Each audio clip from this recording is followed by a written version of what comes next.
आप देख रहे हैं हमारा चैनल। जैसे जैसे महाकुंभ का भव्य आयोजन निकट आ रहा है, लोगों के मन में महाकुंभ के बारे में जानने की इच्छा भी बढ़ रही है। महाकुंभ केवल आस्था का उत्सव नहीं, बल्कि भारत की प्राचीन परंपराओं और सांस्कृतिक मूल्यों की अमर गाथा का प्रतीक भी है। हर वर्षों में आयोजित होने वाला ये पर्व 2025 में प्रयागराज में होने जा रहा महाकुंभ इतिहास का सबसे बड़ा जनसंगम होने की संभावना है। 45 दिनों तक चलने वाले इस आयोजन में 450 मिलियन से अधिक लोगों की पवित्र गंगा, यमुना और सरस्वती के संगम में स्नान करने की उम्मीद है। इस आयोजन के प्रबंधन के लिए विशाल स्तर की तैयारियां की जा रही है। जहां अमीर श्रद्धालुओं के लिए लग्जरी टेंट और गोल्फ कोर्ट उपलब्ध होंगे, वहीं आम यात्रियों के लिए प्रयागराज रेलवे स्टेशन पर एयर कंडीशन स्लीपिंग पॉड्स की व्यवस्था की गई है। महाकुंभ मेले की जड़ें हिंदू पौराणिक कथाओं, विशेष रूप से ऋग्वेद में गहराई से निहित है। किंवदंती के अनुसार इसका संबंध समुद्र मंथन की घटना से है। देवताओं और असुरों द्वारा किए गए इस मंथन में अमृत से भरा एक कुंभ प्रकट हुआ। इस दिव्य संघर्ष में 12 दिव्य दिन, जो मानव वर्षों से 12 साल के बराबर था, इतने दिनों तक युद्ध चला। इस युद्ध के दौरान अमृत कुछ बूंदे पृथ्वी पर गिरी, प्रयागराज, हरिद्वार, नासिक और उज्जैन पर गिरी। ये चारों स्थान अब पवित्र माने जाते हैं, जहाँ कुंभ मेले का आयोजन चक्रवार होता है। कुंभ मेले का पहला ऐतिहासिक उल्लेख मौर्य और गुप्त वंश में मिलता है। सम्राट अशोक, जो बौद्ध धर्म के प्रमुख संरक्षक थे, ने प्रयागराज संगम की पवित्रता की मान्यता दी है। बाद में गुप्त शासकों ने, जो अपनी सांस्कृतिक संरक्षा के लिए प्रसिद्ध थे, इस मेले को और अधिक प्रमुखता दी। इसे हिंदू परंपराओं में गहराई से समाहित किया। मध्यकाल में राजघरानों की संरक्षा में कुंभ मेला और भी भव्य आयोजन बन गया। दक्षिण भारत के चोल और विजयनगर साम्राज्य और उत्तर भारत के दिल्ली सल्तनत और मुगल साम्राज्य ने मेले के विकास में महत्वपूर्ण योगदान दिया है। 1565 में प्रयागराज में आयोजित महाकुंभ के दौरान सम्राट अकबर और नागा साधुओं के बीच ऐतिहासिक संवाद हुआ। अकबर उनकी तपस्वी जीवन शैली और अनुशासन से प्रभावित होकर उन्हें शोभा यात्रा का नेतृत्व करने का सम्मान दिया, और इसके साथ ही यह परंपरा धार्मिक समावेशित का प्रतीक भी बन गया है। ब्रिटिश शासन के दौरान कुंभ मेले में यूरोपीय शासकों का भी ध्यान आकर्षित किया है। ब्रिटिश प्रशासक जेम्स प्रिंसेस ने 19वीं सदी में मेले का डॉक्यूमेंटेशन किया, जिसमें इसके विशाल पैमाने, पारंपरिक अनुष्ठानों और सामाजिक धार्मिक स्थान की अमूल्य जानकारी भी मिली। स्वतंत्रता के बाद कुंभ मेला भारत की सांस्कृतिक एकता का प्रतीक बन गया। सरकार द्वारा इसे एक महत्वपूर्ण आध्यात्मिक और सांस्कृतिक आयोजन के रूप में मान्यता दी गई है। आज ये मेला क्षेत्रीय कला, संगीत और परंपराओं को प्रदर्शित करने का एक मंच बन गया है, जिससे यह राष्ट्रीय एकता का प्रतीक भी है। कुंभ मेला 4 पवित्र स्थानों पर चक्रवार आयोजित होता है। महाकुंभ मेला हर 144 सालों में प्रयागराज में आयोजित होता है। पूर्ण महाकुंभ हर 12 सालों में प्रयागराज, हरिद्वार, नासिक और उज्जैन में होता है। अर्ध कुंभ मेला हर 6 साल में प्रयागराज और हरिद्वार में आयोजित होता है, और माघ कुंभ मेला हर साल प्रयागराज में माघ महीने में आयोजित होता है। कुंभ मेला का समय सूर्य, चंद्रमा और बृहस्पति की विशेष राशि में स्थिति के आधार पर तय किया जाता है, जो इसके ज्योतिषीय महत्व को दर्शाता है। 2017 में कुंभ मेले को यूनेस्को की मानवता की अमूर्त सांस्कृतिक विरासत के रूप में मान्यता दी गई। ये केवल एक धार्मिक आयोजन नहीं, बल्कि एक वैश्विक सांस्कृतिक घटना है, जो हर चक्र में लाखों श्रद्धालुओं और अंतर्राष्ट्रीय भक्तों को आकर्षित करती है। कुंभ मेले का प्रमुख अनुष्ठान पवित्र नदी में स्नान करना, जिसे पापों की मुक्ति और मोक्ष प्राप्ति का मध्य माना जाता है।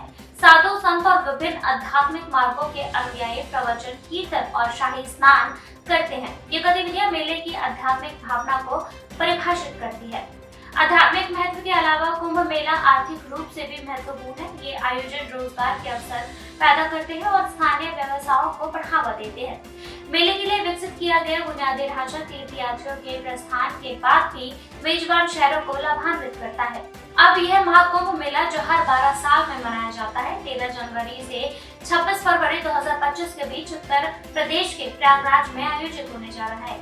सरकार के अनुमान के अनुसार 43 करोड़ श्रद्धालुओं के इस मेले में आने की अनुमान है, और इसके साथ ही ये आयोजन विश्व का सबसे बड़ा और भव्य संगम माना जाता है। इसे सफल और सुचारू बनाने के लिए व्यापक तैयारियां चल रही है। उत्तर प्रदेश के मुख्यमंत्री योगी आदित्यनाथ को तैयारियों की निगरानी कर रहे हैं।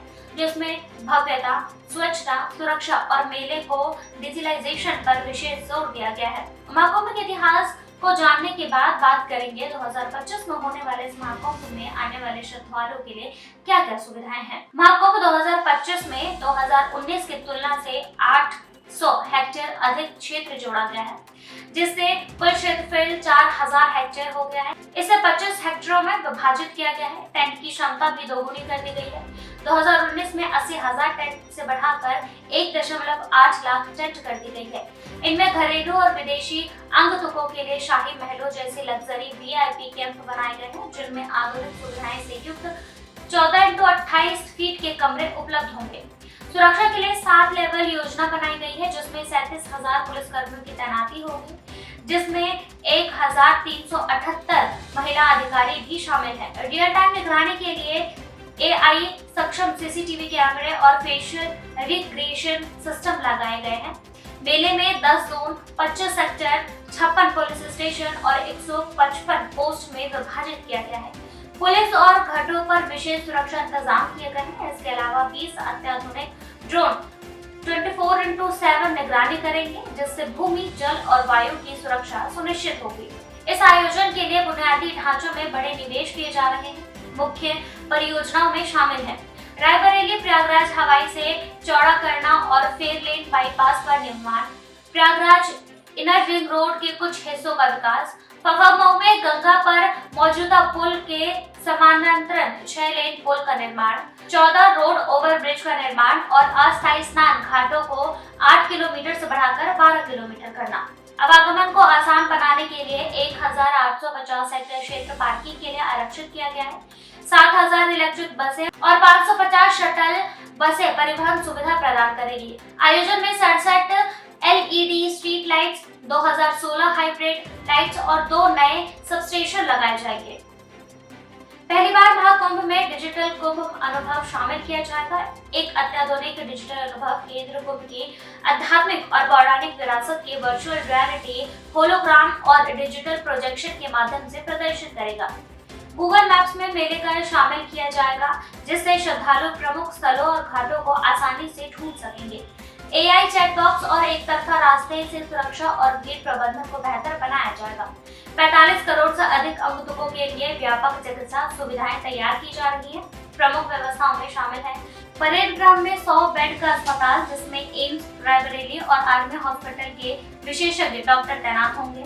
8 20 बेड अस्पताल, 2 ICU और झूसी में 25 बेड अस्पताल, मोबाइल चिकित्सा इकाइयों और आपात स्थिति के लिए उन्नत डायग्नोस्टिक सेवाएं। उत्तर प्रदेश सरकार महाकुंभ 2025 को आध्यात्मिक और पर्यावरण के प्रति जागरूक बनाने की दिशा में प्रयासरत है। प्रयासों में शामिल है 1500 से अधिक गंगा सेव दूत को स्वच्छता अभियानों और प्लास्टिक के उपयोगों को हतोत्साहित करने के लिए प्रशिक्षित करना, हर घर दस्तक अभियान के तहत प्लास्टिक मुक्त प्रथाओं को बढ़ावा देना, ठोस कचरा प्रबंधन सुविधाओं की स्थापना और कुशल अपशिष्ट निपटान के लिए PMC 24x7 मोबाइल ऐप की शुरुआत, सजावटी लाइटनिंग, दीवारों पर कलाकृतियां और इको फ्रेंडली सामग्री जैसे दोना पत्थर, कुल्हड़ और कपड़े के बैग का उपयोग। महाकुंभ में भारत की समृद्ध सांस्कृतिक धरोहर को प्रदर्शित किया जाएगा। भव्य 100 फुट के प्रवेश द्वार पर देश की परंपराओं की झलक दिखेगी। श्री वेंकटेश्वर स्वामी मंदिर की प्राकृतिक 2.5 एकड़ भूमि पर बनाई जाएगी। डिजिटल अनुभव केंद्र युवाओं को कुंभ के आध्यात्मिक महत्व से जोड़ने में मदद करेगा। इस आयोजन का प्रभाव उत्तर प्रदेश के अन्य धार्मिक स्थलों जैसे अयोध्या, वाराणसी और चित्रकूट तक फैलेगा। इन स्थलों पर आधुनिक सुविधाएं, परिवहन, आवास और स्वच्छता व्यवस्थाओं का विकास किया जा रहा है। अस्थायी टेंट सिटी, स्विच कॉटेज और रसोई आरामदायी सेवाएं प्रदान करेंगी, जबकि मोबाइल, टॉयलेट और स्वच्छ पेयजल जैसी बुनियादी जरूरतें सुनिश्चित की जाएंगी।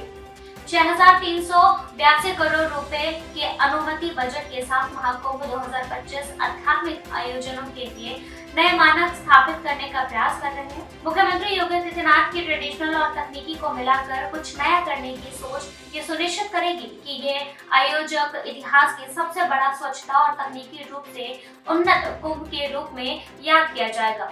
बुनियादी ढांचों में सुधार को लेकर डिजिटल अनुभव तक हर पहलू का सावधानी पूर्वक योजना बनाकर करोड़ों श्रद्धालुओं के लिए एक सुगम और धार्मिक रूप से समृद्ध अनुभव प्रदान किया जाएगा।